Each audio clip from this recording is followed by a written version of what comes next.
নমস্কার, জয় হনুমান চ্যানেলের পক্ষ থেকে আপনাদের সকলকে স্বাগত জানাই। ভগবানের কাছে প্রার্থনা করেও মনের আশা পূর্ণ হচ্ছে না কেন? কি করবেন? শ্রী রামকৃষ্ণ কি বলেছেন? শ্রী রামকৃষ্ণ পরমহংস ছিলেন এক সাধক, যিনি সরল ভাষায় গভীর আধ্যাত্মিক সত্য ব্যক্ত করতেন। অনেকেই ভগবানের কাছে প্রার্থনা করেও মনোবাঞ্ছা পূর্ণ না হলে হতাশ হয়ে পড়েন। কিন্তু কেন এমন হয়? এই বিষয়ে শ্রী রামকৃষ্ণ নিজেই অনেক গুরুত্বপূর্ণ শিক্ষা দিয়েছেন। প্রকৃত আন্তরিকতা না থাকলে প্রার্থনা পূর্ণ হয় না।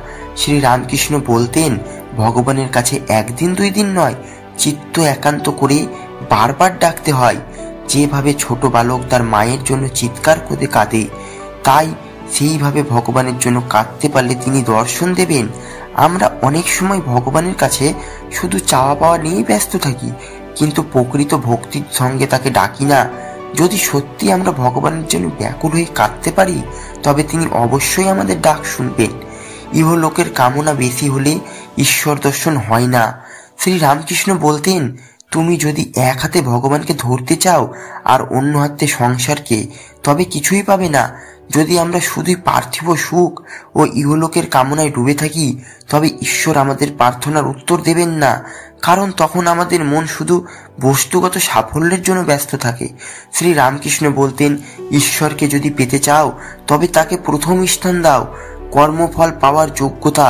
ভগবান কেবল আমাদের ইচ্ছে মতো জিনিস দেন না, তিনি আমাদের প্রকৃত কল্যাণের কথা চিন্তা করেন। শ্রী রামকৃষ্ণ বলতেন, বীজ যেমন মাটিতে পড়লে সময় মতো অঙ্কুরিত হয়, ঠিক তেমনি কর্মফল সময় হলে প্রকাশ পায়। আমরা যদি অতীতে পাপ করে থাকি, তবে তার ফল ভোগ করতেই হবে। প্রার্থনার মাধ্যমে আমাদের কর্মফল হয়তো কিছুটা লঘু হতে পারে, কিন্তু সম্পূর্ণরূপে নষ্ট হয়ে যায় না। তাই ধৈর্য ধরে সততার সঙ্গে সাধনা করতে হয়। অহংকার ও আত্মকেন্দ্রিকতা ঈশ্বর প্রাপ্তির পথে বাধা।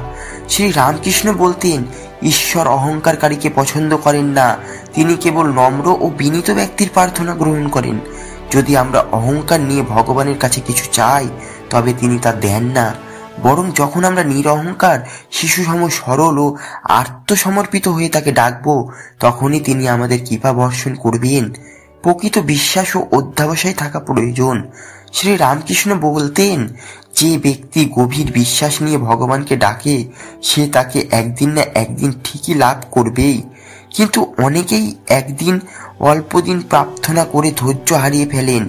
ভগবান আমাদের ধৈর্য ও বিশ্বাসের পরীক্ষা নেয়, তাই নিরন্তর তার নাম জপ করতে হবে এবং কৃপা লাভের আশায় অধ্যাবসায় রাখতে হবে। কি করবেন? আত্মসমর্পণ করুন। নিজের ইচ্ছার চেয়ে ভগবানের ইচ্ছেকে বেশি গুরুত্ব দিন। বলুন, হে ভগবান, তুমি যা ভালো মনে করো তাই করো। নিরহংকার ও সরল হন, অহংকার ছাড়ুন ও শিশুর মতো সরল মনে তাকে ডাকুন। অধৈর্য হবেন না।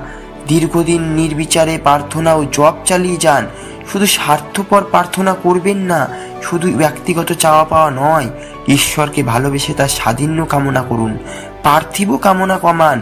সংসারে থাকুন, কিন্তু সংসারের বন্ধনে আটকে না গিয়ে ঈশ্বরের কথা বেশি ভাবুন।